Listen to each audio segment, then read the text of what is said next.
Hello, and thank you for joining me today. My name is Kimberly Loving, and I am a doctoral candidate at Baylor University's School of Education in the Learning and Organizational Change program. My dissertation is titled The Cost of the Climb, a qualitative multiple case study exploring intersectionality and Black women's journeys to executive leadership. This research was conducted under the guidance of my faculty advisor, Dr. Melanie Meyer. Before I begin, let me share a roadmap of today's presentation. I'll briefly walk through each of these areas, starting with an overview of the problem and conclude with how I plan to disseminate the findings and recommendations from this study.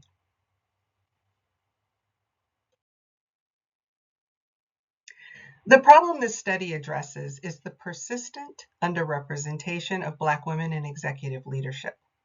Although Black professionals comprise approximately 13% of the U.S. workforce, only 4% of executive positions are held by Black individuals, and just 1% are held by Black women.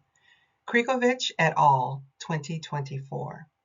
It's essential to emphasize that these disparities stem from structural exclusion rather than individual capability.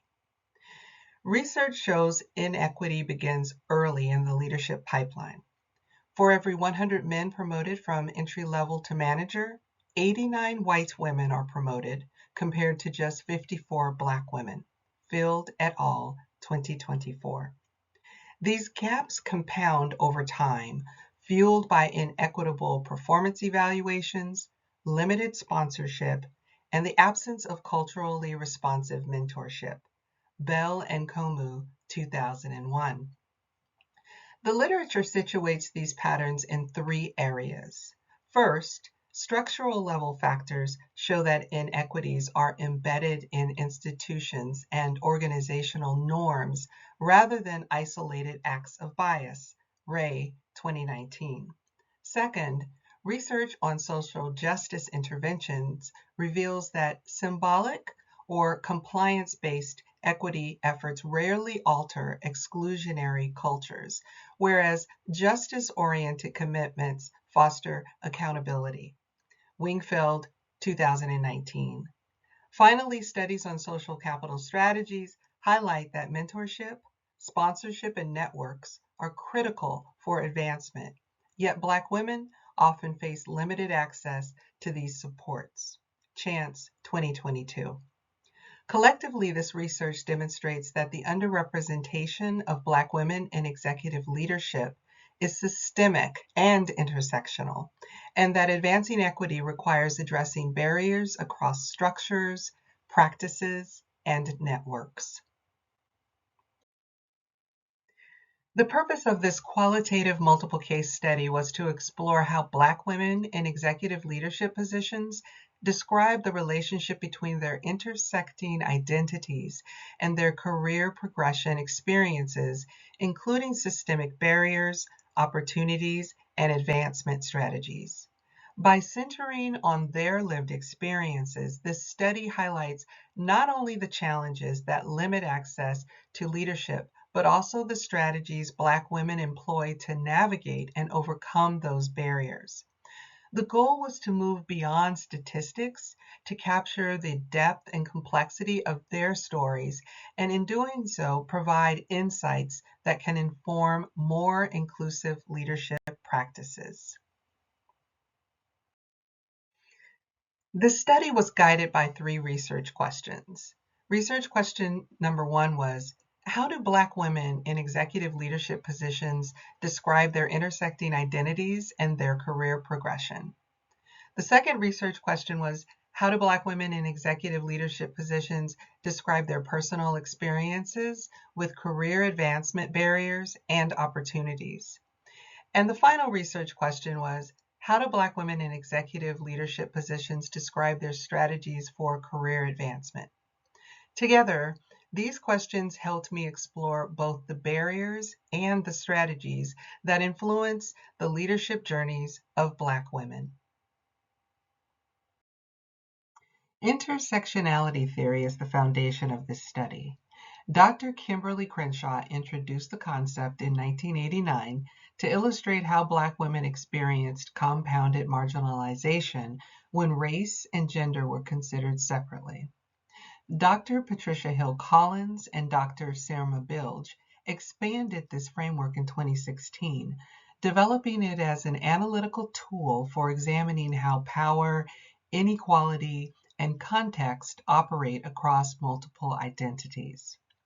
In my study, I applied all 6 components of intersectionality. Relationality, which emphasizes the interconnectedness of identities. Social inequality, which captures how systemic barriers shape opportunity. Intersecting power relationships examines how bias and exclusion operate within institutions. Social justice reflects advocacy and representation as acts of equity.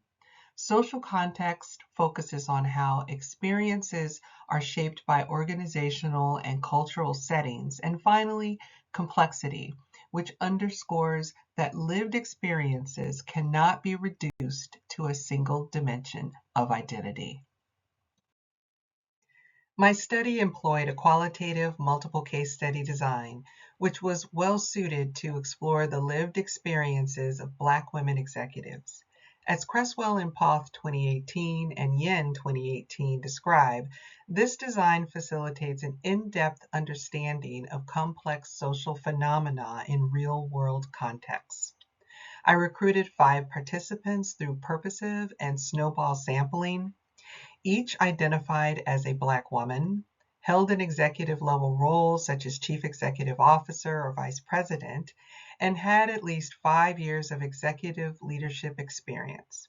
For data collection, I used 2 methods: semi-structured interviews with 17 open-ended questions and a photo elicitation activity with 6 prompts. These approaches enabled participants to reflect on their leadership journeys through both narrative and visual representation. I also triangulated across these data sources to enhance the credibility of the findings. As I shared, the study included 5 participants, all Black women in executive leadership roles. They bring a range of experiences and have between 10 and 17 years in executive positions, offering both depth and diversity of perspective. This word cloud highlights the participants' own language. Terms like bias and microaggressions appear alongside words such as resilience, sponsorship, and representation. Together, they offer a snapshot of the lived experiences at the center of this study, which I will explore in more detail across the next 6 theme slides. The first theme showed that participants were invited into leadership and supported by mentors and sponsors. As this quote illustrates, affirmation from others often helped them recognize and claim their leadership potential. Research by Bell and Como 2001 reinforces this theme, showing that mentorship is a critical factor in Black women's advancement. In the second theme, participants emphasized systemic barriers that undermined their credibility. As this quote illustrates, microaggressions and outright dismissal of their authority forced them to continually reassert their leadership. Research by Rosette and Livingston 2012 highlights these dynamics. In the third theme, participants described being excluded from key decision-making spaces despite holding executive roles. As these quotes demonstrate, they were often excluded from critical discussions or dismissed until others validated their ideas. Rosette and Livingston's 2012 research highlights how race, gender intersections reinforce credibility tests that limit recognition of Black women leaders within institutional power structures. In the fourth theme, participants described advocacy and representation as acts of justice. As this quote shows, They use their leadership to speak up for themselves while also representing those who would follow. Wingfield's 2019 research underscores that visible leadership is vital for equity, and participants frame their roles as a responsibility to others. In the fifth theme, participants shared strategies for navigating organizational culture. This quote shows how they learned to read the room and adapt their presence to maintain credibility. Ray 2019 explains that organizations function as racialized structures, which helps explain why these constant adjustments were necessary. In the sixth theme, participants emphasized the importance of empowerment and self-advocacy for advancement. This quote illustrates how they often had to advocate for themselves in systems not designed to support them. Chance 2022 affirms self-advocacy as a core strategy for navigating exclusion. Next, this slide translates my research into practical implications and recommendations.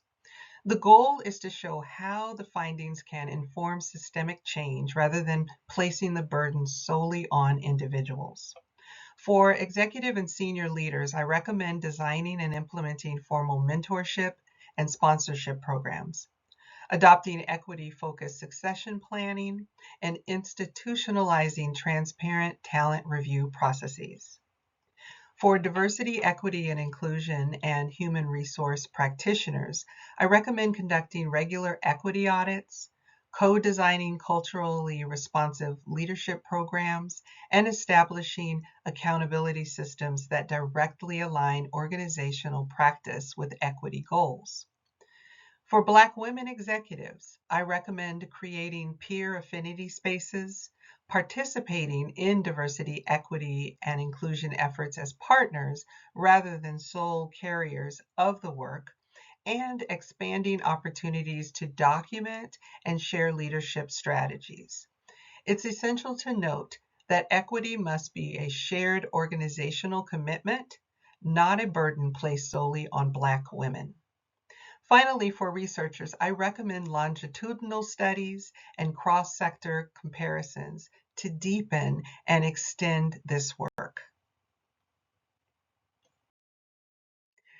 Now that I've shared the implications and recommendations, the next step is making sure the findings reach the people best positioned to act on them. My distribution plan focuses on two groups with the authority to influence leadership pathways and equity practices.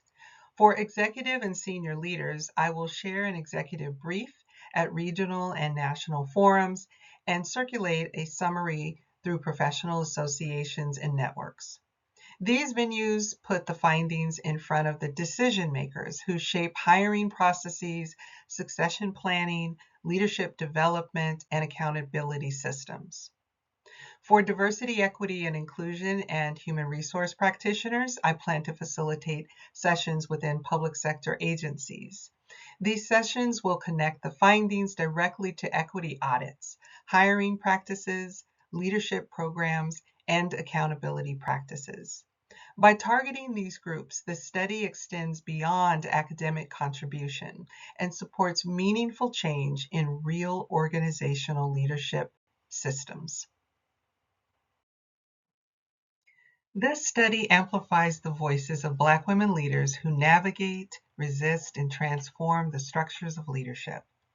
The findings are not only a contribution to scholarship, but also a call to action, to reimagine leadership with equity at its core. Achieving equity requires more than resilience. It demands structural change, intentional advocacy, and shared responsibility. Thank you for your time and attention. It is an honor to share this work with you.